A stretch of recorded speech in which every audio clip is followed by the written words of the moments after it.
Are you secretly terrified of social situations? You know that feeling when your heart starts pounding, your hands get sweaty, and you suddenly forget how to form a coherent sentence? Yeah, social anxiety is no joke. But here's what they don't tell you. Most people experience it at some point. The question is, when does it become a real problem? If you've ever felt like the world is silently judging you, you're not alone. Social anxiety is more than just shyness. It's a silent battle that affects millions. In this video, we're diving deep into the causes, the subtle signs most people ignore, and most importantly, how to overcome it. And trust me, you'll want to stick around for the practical tips that can genuinely change your life. Before we dive in, if you want more content on mental health, hit that subscribe button. Let's make psychology simple and life better. The hidden reality of social anxiety. Imagine this.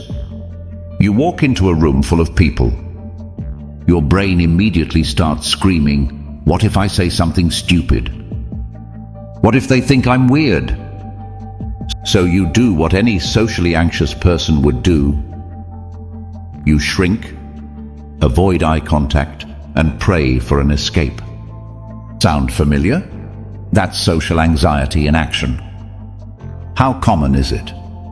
According to the National Institute of Mental Health, around 12% of adults experience social anxiety at some point in their lives.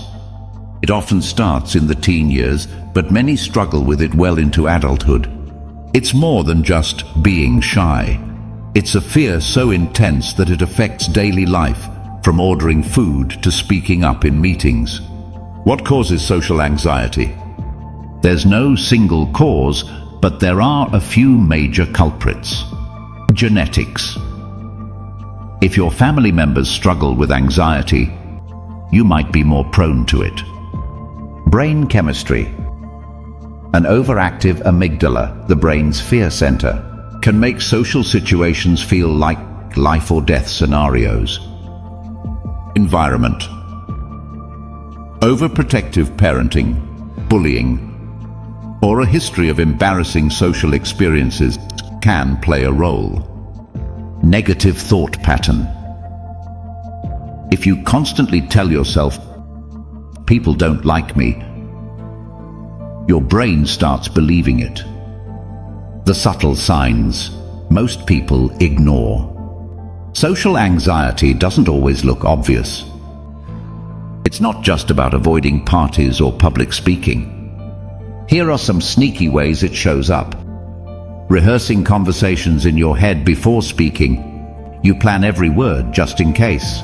Overanalyzing past interactions. Did I sound stupid? Was that joke too much? Avoiding phone calls. Because, let's be honest, texts feel way safer. Fear of eating in public. What if people judge the way you chew? Constantly comparing yourself to others. They seem so confident.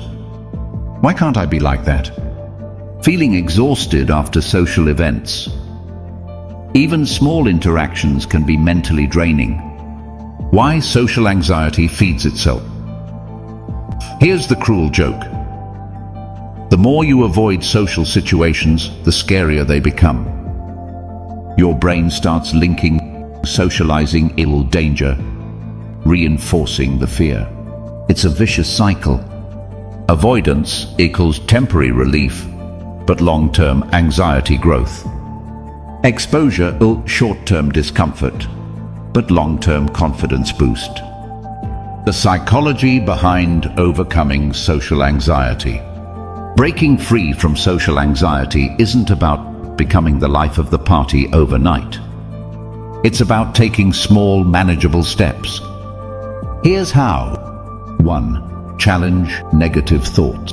Instead of "everyone is judging me," try, "Most people are too busy thinking about themselves to care about what I'm doing."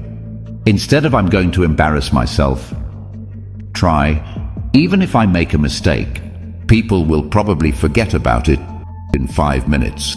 2. Exposure therapy. Start small. Think of social anxiety like a muscle. The more you exercise it, the stronger it gets. Level 1. Smile at a stranger. Level 2. Ask a store employee for help. Level 3. Make small talk with a cashier. Level 4. Join a small social gathering. Level 5. Speak up in a meeting or group setting. Each step builds confidence.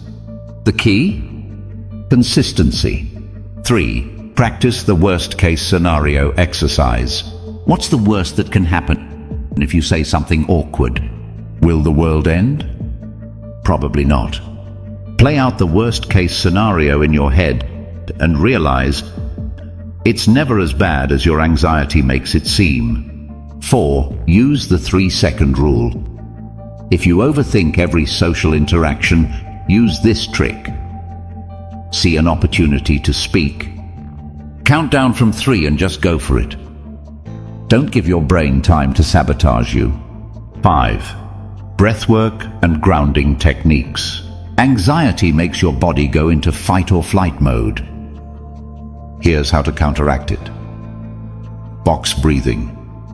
Inhale for 4 seconds, hold for 4. Exhale for 4, hold for 4. Repeat. 5, 4, 3, 2, 1. Technique.